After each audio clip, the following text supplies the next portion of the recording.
Hi, I'm Dr. Diana Hill. Welcome back to the Wise Effort Show. And this show is all about energy, how it's used, overused, underused, maybe misused sometimes, and how you can channel it wisely. As I often say on this podcast, we're already exchanging it. You've chosen to put your energy here to listening to this podcast, maybe watching it on YouTube. And I've poured a lot of energy into making this podcast for you. If you want to support the show, a great way to do that is to become a member of the Wise Effort Podcast. It's as easy as $5 a month, $50 for the year, and it gives back a little bit of the energy that maybe you are receiving here. So last week, there was no episode. The first time in I don't know how many years where I've taken a break because I am working on a book about wise effort. And what started to happen with this book is that the very genius that is driving this book, that came up with this great idea, that's collecting wisdom from contemplative practice and ACT and clinical work and what I'm learning from all of you, sometimes becomes my very problem. And that's what we're going to talk about today. We're going to talk about what do I mean by genius? What is your genius energy? How you can find it, how you can claim it, and how it becomes problematic in your life. Wise effort is what can help you turn your energy around. This is a skill building episode, and I am going to be giving you some specific tasks to work on this week to start to explore this concept of genius energy, what it means to you, and how it may be related to some of the things that you struggle with in your life. So energy is everything. It's what fuels you to get things done in your life. It makes you feel alive and vibrant. It makes you attractive to others. And there's a particular type of energy, which is a vital force that drives us. I'm calling it our genius energy. It's that unique, powerful energy that propels you towards your greatest potential. It's what you experience, the vitality that you experience when you do what you love. I was talking with Joseph Sorochi the other day about this concept, and he was telling me all about boxing. Here he is, a positive psychologist, one of the people that's driving process-based therapy and ACT. And behind the scenes, he's over 50 and he is doing boxing competitions because it is a force of energy for him.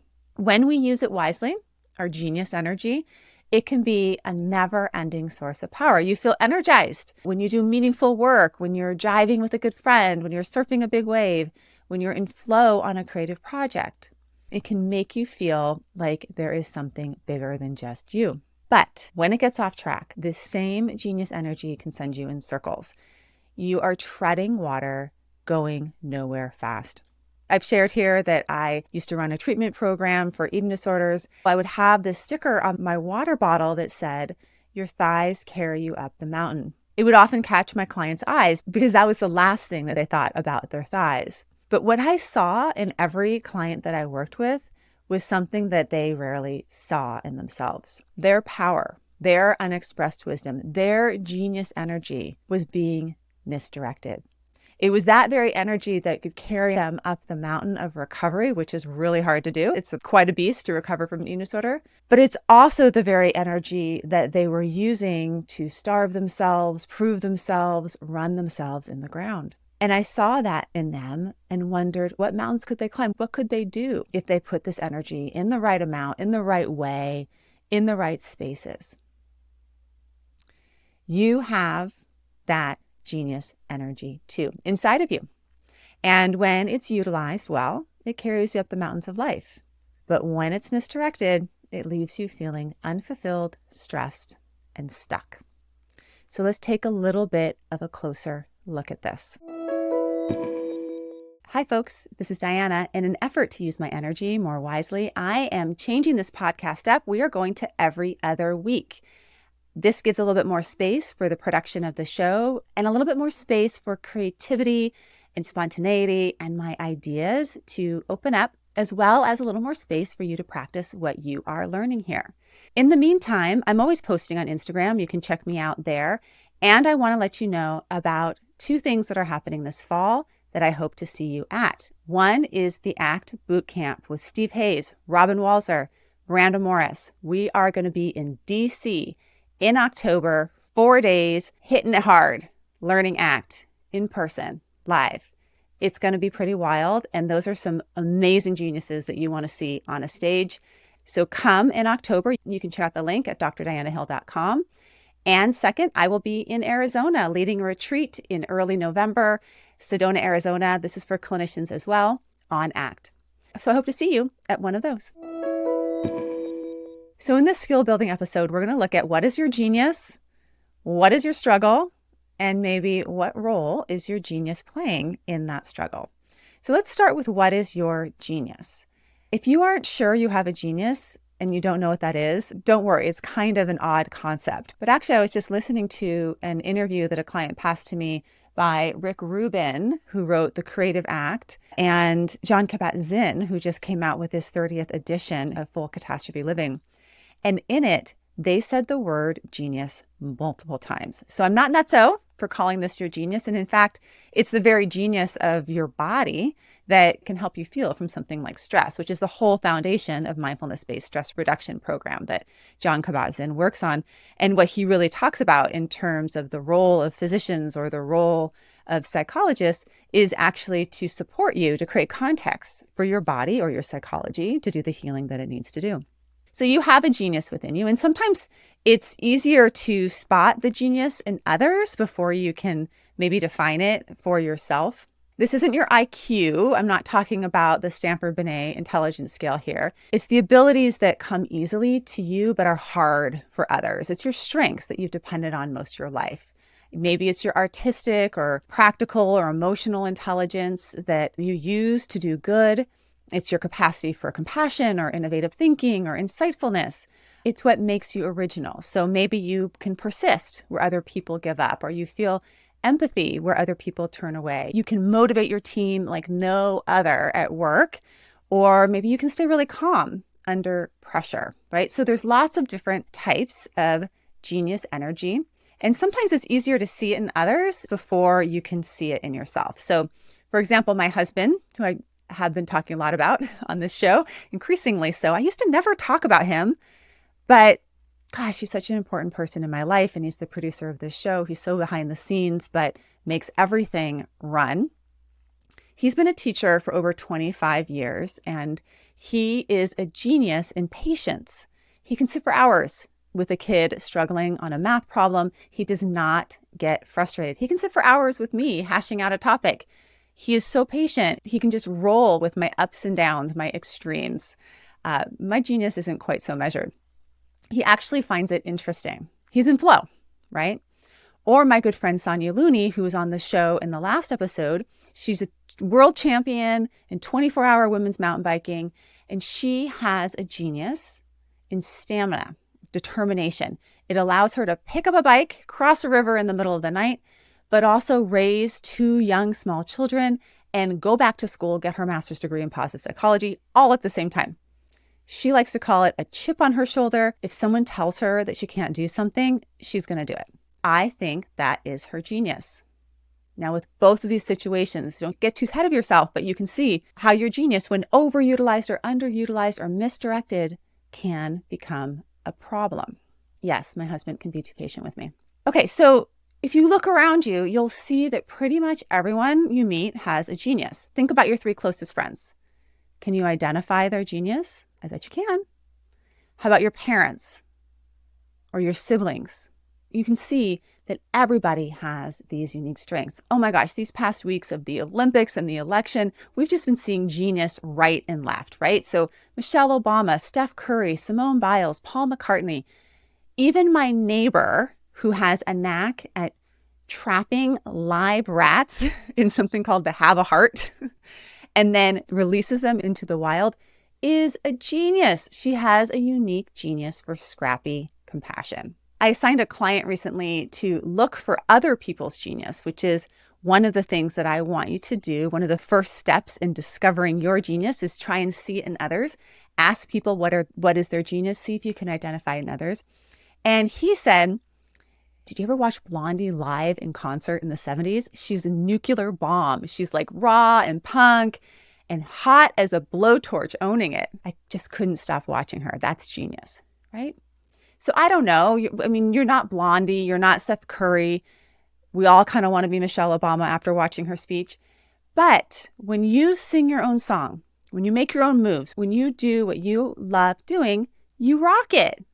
And you know that deep down inside, you know there's a little genius in there about you because you are offering your unique gifts.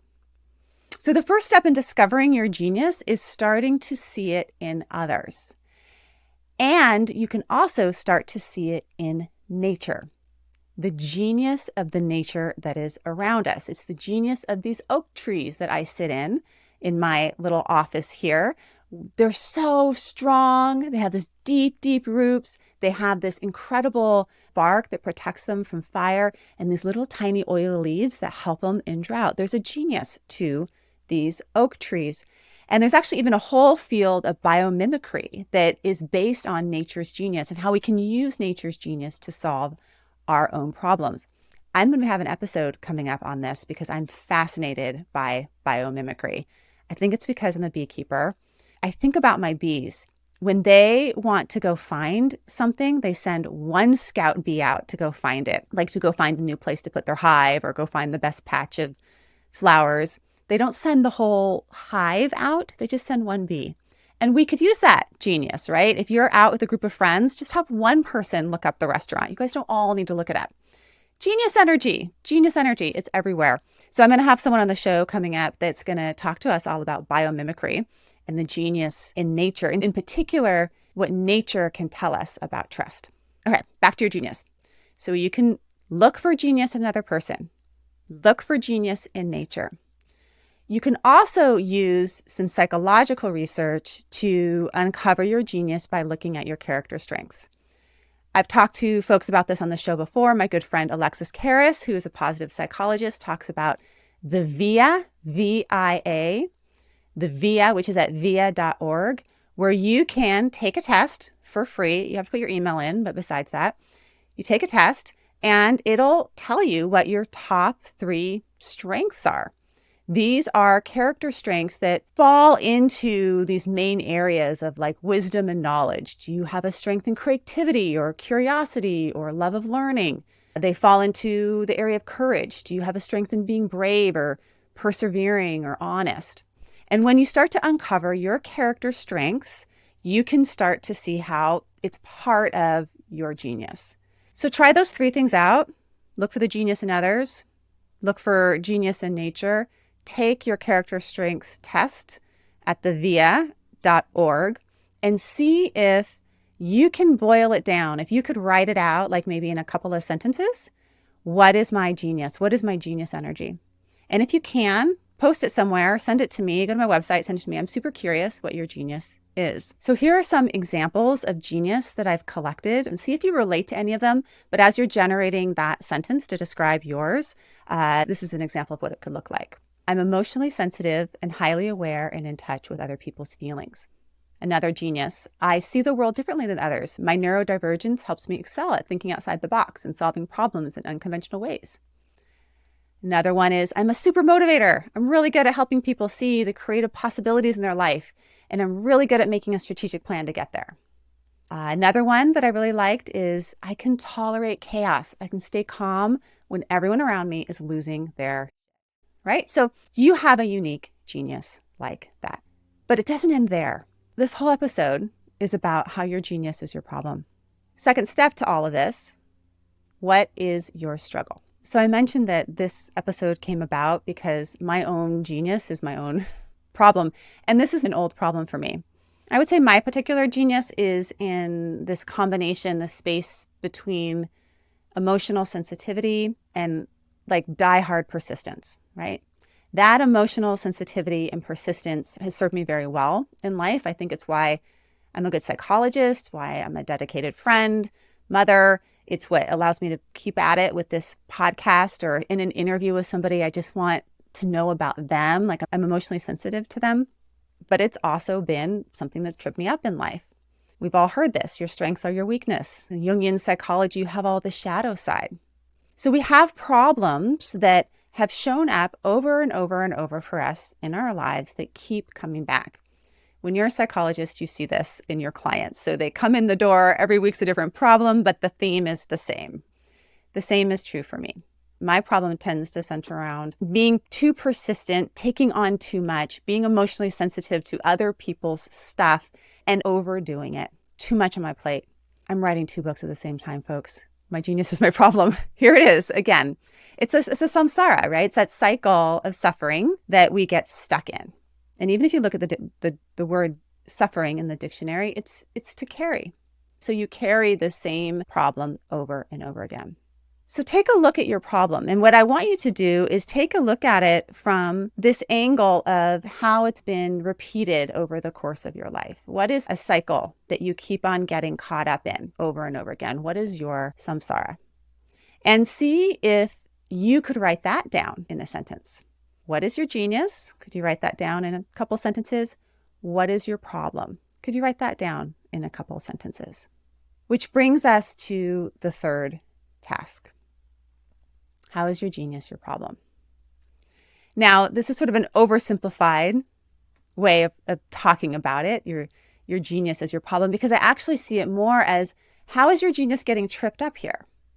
Maybe it's being overused, and that's what contributes to your problem. Maybe it's getting underused, and that's how it contributes to the problem. Or probably a little bit of both, because it's getting overused in some spaces, which squeezes out maybe some other strengths of yours, and then underused in other places where you aren't really stepping into the full expression of you.